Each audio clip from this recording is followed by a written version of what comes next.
From coast to coast and around the globe, you are now tuned into Fly Christian Couple on Air. Honey, you gotta be the type of woman who carries a high standard and is not afraid to march the beat of her own drum. We just want to see people blessed, man. Just, living the best lives possible. Yes, you gotta put God first, believe in yourself, and definitely dream big. Man, it's amazing what God can do if you just give it all to Him. Terry, I love you so much, and I feel so blessed to be your wife. Baby, I love you, and I'm so grateful to be your husband. Hello, everyone. Welcome back, Fly listeners, to our Wednesday Wisdom episode. This is the Couples Edition. Yes, sir. So this is episode 89, the struggles in marriage. Yes. Baby and I pretty much wanted to put this episode together for different couples and I guess marriages, whether you're establishing a marriage or you're deciding to be married. So there are 4 points that we are going to touch on today, explaining the different causes of struggles in marriage and how you can avoid having to go through these. Maybe you are newly married. Maybe you are deciding to get married. Maybe you are even a single person who's waiting on God to bless you with a husband or a wife. So let me tell you guys, I learned so much in the process of my singleness, and during this process I was able to learn and grow, with God. And baby, I know we've talked about this and we've discussed this before. So during your process of singleness, during the 2 years before we actually started dating and you were single, this was a time that God used you as well, in that area to pretty much groom you for marriage and shape you for me and me for you as well. Absolutely. That's the most it's a critical point in a relationship, chance where you get to learn things about yourself that you wouldn't know otherwise. So great place to be in. Being single right before you start dating, but really getting to know yourself first. That's so true. Yep. All those different things that we talk about, loving yourself, building that self-worth up. Hi, I'm Terry McCarter Jr.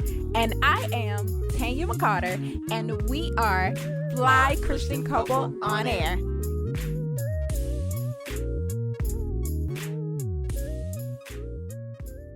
We are going to jump right in. So the 4 ways that marriage struggles. And guys, this is going to be for a lot of newlywed marriages, because we all know that in newlywed marriages and new marriages, you pretty much go through kind of like a test. This is kind of where you're being tested. So number 1 is finances. Yeah. I am not sure, that many people realize or understand that when you are deciding to connect your life with someone else's, your life is going to change. Right. Because you are putting everything that you have together. Yeah, that's true. Yeah. So this is why it's so important to ask those hard questions during the dating process. Not just having the Google eyes and not asking questions, but this is the time for you to ask questions. You don't have to be like a I Spy, but definitely ask questions, to find out or to see where that person is, in a sense. Yeah, absolutely. I think that shows maturity. When 2 people can talk about money, when you can talk about credit, things of that nature, it's very important going into marriage. You both need to have an understanding, and you need to be honest up front about where you are financially. A lot of times newlywed marriages, they might start out with not a whole lot. And so but that's okay, because you're building. You're trying to build something. So you just have to take time to like you said, sit down and ask the hard questions and just be honest and upfront about where you are. That's so true. Financially. That's so true. Because we all know it plays a huge role in marriage, and this will determine the power of togetherness in a sense. Absolutely. It's one of those things that does test your marriage in the area of your finances. So this will determine the level of your maturity.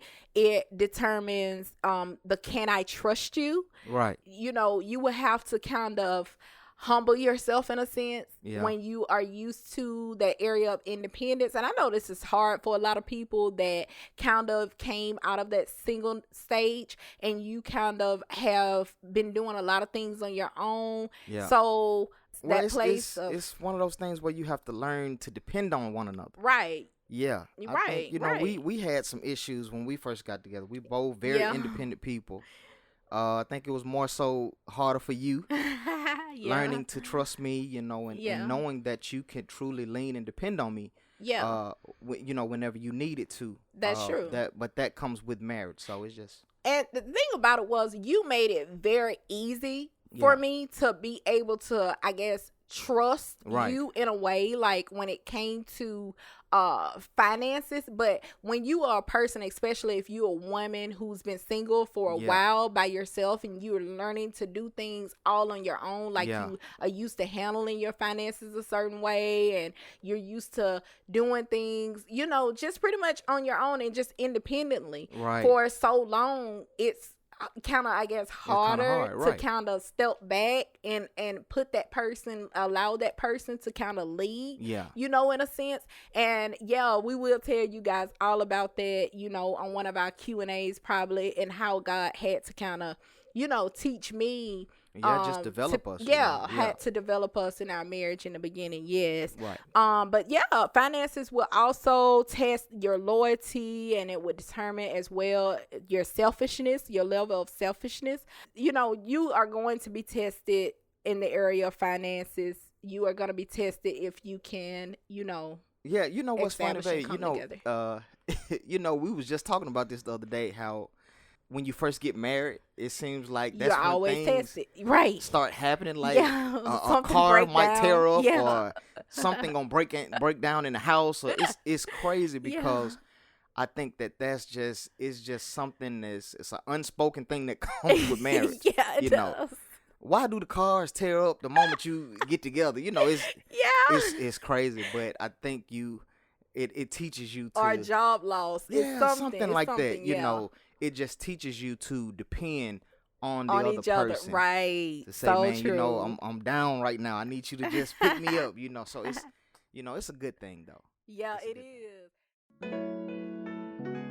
From coast to coast and from coast to coast and around the globe, you are now tuned into Fly Christian Couple on Air. Christian Couple on Air.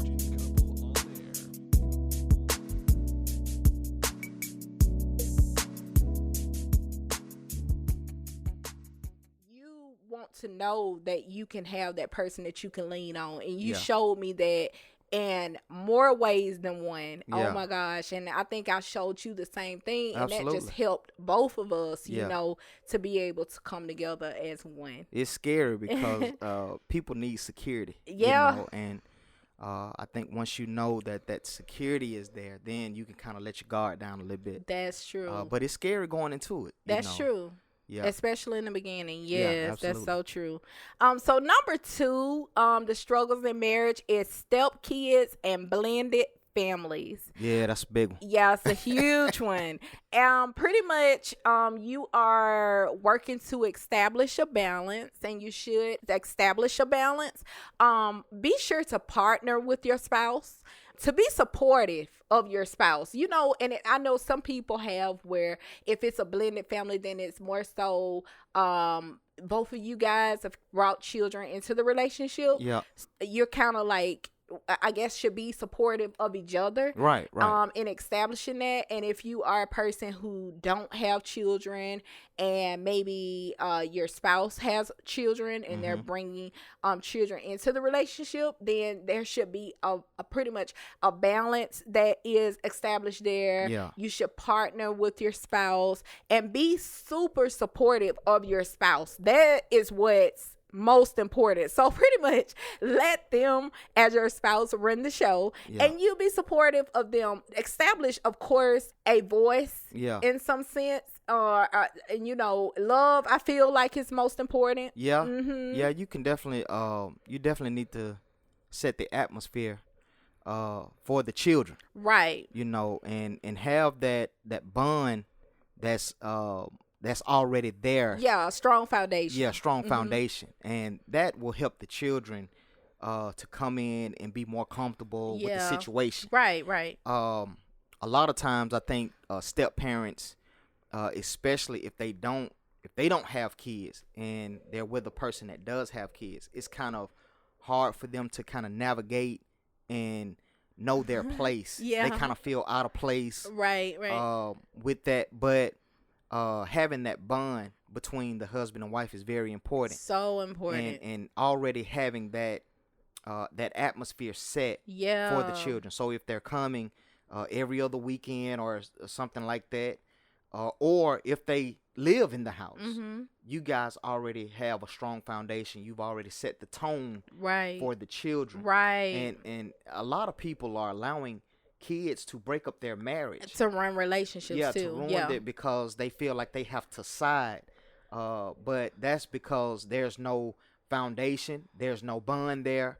You can't allow your children to come in and mess up the good thing that you got, because your kids are gonna grow up, get married, and move out and be on it, have their own life. And so what does that leave you? You have to think about just setting the tone for your home, and then allowing the children to follow that exactly tone, Exactly. Yeah. So true. And then I would say also just respect everyone's wishes who is involved. Right. And understand that this is a huge one. Understand that your family or your connection as a husband and wife is not going to be like someone else's. Everyone is different. Every situation is different. Yeah, that's right. So right. don't look at somebody else's household and assume that yours should be the same. Whatever, I would say, just respect everyone wishes who is involved, and whatever that is, just be respectful. Be respectful. Be adults. Exactly. Be mature. Yeah.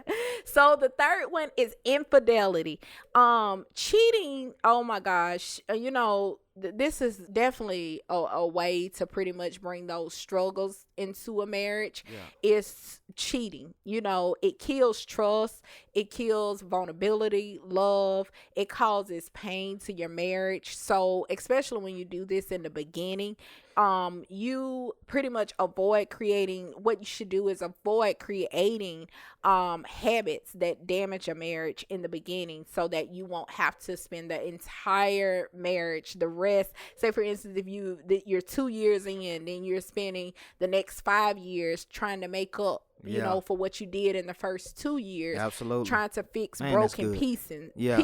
Broken pieces. Right. Always craving the beginning with someone. It causes people to cheat, all the time, trying to make sure that you still got it and you still fresh. And let me go in your inbox and your DM and see how you doing, and being curious of other people. No, you're married. So either be married or be single, because otherwise you're going to keep bouncing between the two, and you're not going to get anywhere. You're only going to be, back and forth with other people, trying to establish something in the beginning with somebody else, just in the beginning a relationship with other people, instead of establishing a longevity with your wife or your husband in your marriage. And these are years that you pretty much killed, that you guys could have been building on. That's so good, baby. I would simply just say that if you're not ready to be married, don't go and ruin someone else's life. And if two people come together and you guys make a vow that you're going to be married, then stand on that vow. Right. If you know that you're not ready, if you know you ain't gonna do right, Yeah. then just go ahead on That's and so be single, true. and you won't have all that drama in your life. You can do what you want to do when you're single. Yep. But if you know that you are tying your life to somebody else's, don't waste people's time. That is hurtful. It causes so much pain So and damage much, down the road. right. And so it's just one of those things that if you know that you're ready to be married, then go ahead and be married and be blessed. Yes. But if you know that you're not ready, if you know that you're gonna get in this thing and you're gonna play around, and hey, I'm just telling you, Yeah. it's gonna cause you a lot more trouble in your life than what you can bargain for. That's so true. So just do the right thing. That's what I would tell anybody that's seeking to be married or newly married. Do the right thing. Do the right thing. And what God desires us to do is to live in spirit and in truth. Absolutely. From coast to coast and around the globe, you are now tuned into Fly Christian Couple on Air.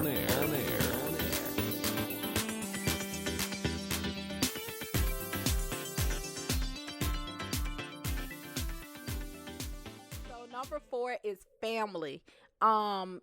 Keeping your marriage business between you and your spouse Yeah, is so important. that's true. So not sharing things with people outside of your marriage, friends and families and loved ones. Yeah, Knowing your spouse and what is so important too. Studying your spouse. Absolutely. Oh gosh, we're gonna talk. That's a whole nother topic. Yeah. But studying your spouse is so important, and knowing pretty much what they stand for. Focus on one another, but have respect for one another's marriage. You can have respect for one another's family. I would say never allow your family, of course, to disrespect your spouse. Yeah, that's important. This should be a given. Yeah. I feel like if your family is loyal to you, the person, and love you, then they will also do the same when it pertains to your spouse. That's right. Of course, irregardless to how you feel about that person. It's just respect. It's Yeah. respect. Yeah. Yeah, that's true. That's very important. I think that when you talk about marriage is sacred. Mm-hmm. Things that you and your spouse establish, that's not for outsiders. Right. Outsiders mean anybody outside of you too. That's so true. So true. you have to really set that boundary in your marriage, and and draw the lines with family, because family can be nosy. Family can be very involved. Understand that they love you, and but there's a line there. That's so true. The Bible says leave and cleave, and so it's very important. Yeah. So true. But guys, we love you guys so much. We hope that this episode has been a huge blessing to you. Continue to follow God, continue to build a relationship with him. Yes, sir. We just wanted, it was laid on our hearts to do this episode of the struggles in a marriage. So just go through these things. If you have to go back and listen to it, if you have to share it with your spouse, if you have to sit down together and listen to it together, we hope that some of these tips with the finances, step kids and blended families, infidelity, and family, yes. How to handle family and different things like Absolutely. that. Always respect and love one another. This is what life is about loving on one another, appreciating one another. And just like we said on our last episode, the situation with Kobe and just what happened with him and his family, you can be gone in a minute. That's so right. Try to leave all of that petty, all of that salty, shady. The episode that we just came from, that we just talked about, a series of generational curses. Yeah, absolutely. Of jealousy and strife and bondage. Leave that stuff where it's at. This is the year of 2020. This is the year to be blessed. It's the year to be blessed with family and spouses and your husbands and your loved ones and your children and That's whatever right. it is that you desire for your life. We hope that you continue to be blessed in such a way. Make sure that you continue to build a personable relationship with God. Definitely follow us on Twitter, on YouTube, and also on Facebook. Guys, we love you. We appreciate you. And until next time, Yes. Fly Christian Couple on air. Peace.